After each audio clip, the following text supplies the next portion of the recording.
Alcohol ink backgrounds are a perfect way to stretch your supplies. Use your alcohol marker refills to create these backgrounds that can be used for all occasion cards.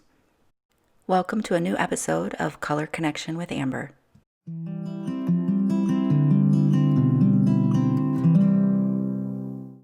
In each project for the Color Connection videos, I use the current month's Inspiration Challenge color palette. Here we have some beautiful pinks and a dusky purple that we'll use today for our inspiration. All of the supplies will be linked down below, and while you're there, be sure to like and subscribe. Yupo paper is going to be your best bet when you're working with alcohol inks. It's a synthetic paper that is non-porous, so the alcohol ink is going to move across the surface rather than absorb. A couple other things that you might find handy are a pipette and a water brush. I use one water brush and fill that with alcohol. And then I have a sprayer of alcohol. Now you can also just use a bottle. Here I'm just going to add some alcohol to this paint palette here. It's a ceramic paint palette. And I'm going to use the pipette to put some alcohol onto my paper here. Now I was out of Yupo paper, so I have this huge ream of 8.5 by 11 photo paper, and I'm putting this alcohol on the back side of it.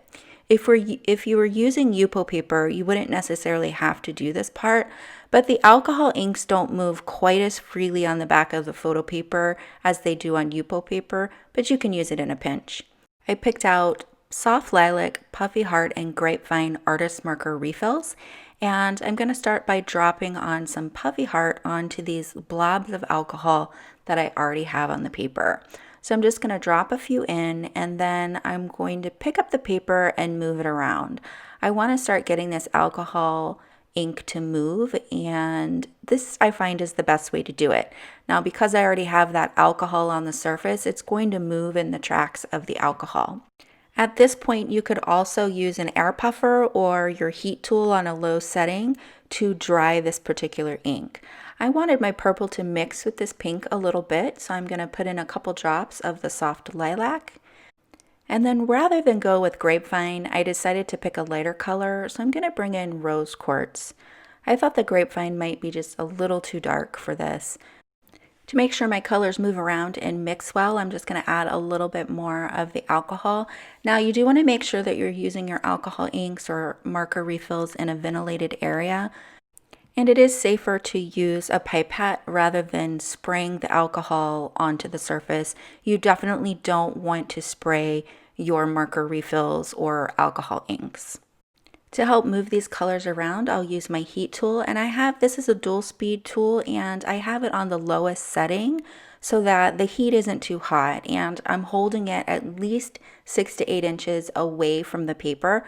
Remember, this is a plastic paper, so it can melt very easily. You can start to bubble up the surface, so keep your heat tool moving and keep it far enough away from the paper so that it's not going to warp. So I'm using the air to move it around and then also to kind of collect it into these small pools to create some darker areas and higher contrast. Here's the finished piece, and this is a half sheet of the 8.5 by 11, so it's 5.5 by 8.5. I'll be able to use this for 2 different card panels, which is perfect. I like to create these alcohol ink panels on a larger piece of paper so that I can get multiple cards out of it. I decided to keep these cards really clean and simple with a lot of white space, so I opted for the Hang in There die and also the Bold Alphabet die set to create some white, bold sentiments. I really liked the white space that was left on the alcohol panels, and I thought that went well. I went ahead and cut them smaller and matted them with the card base.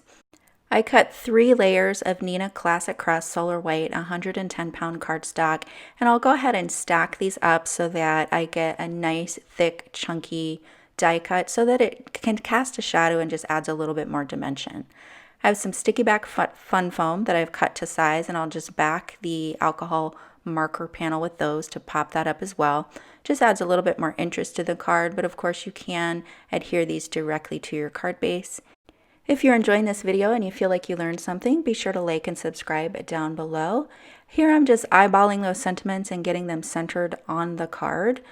Although I opted not to add any additional embellishments to this, you certainly could. I think some sequins or some drops would look great, but I decided to keep it super clean and simple, and here are the finished cards. Now, of course, pinks especially this time of year, are great for Valentine's cards. So it's very easy to switch up the sentiments on these cards and put a different message. So alcohol ink backgrounds are great for all occasion cards. And of course, you can customize your message with any of the alphabet dies that you have. Thanks so much for joining me today, and I'll see you soon with more inspiration. Hello crafters, I hope you enjoyed that video. If you want to see more, don't forget to subscribe to our YouTube channel and hit the notification bell so you don't miss anything. Thanks for watching!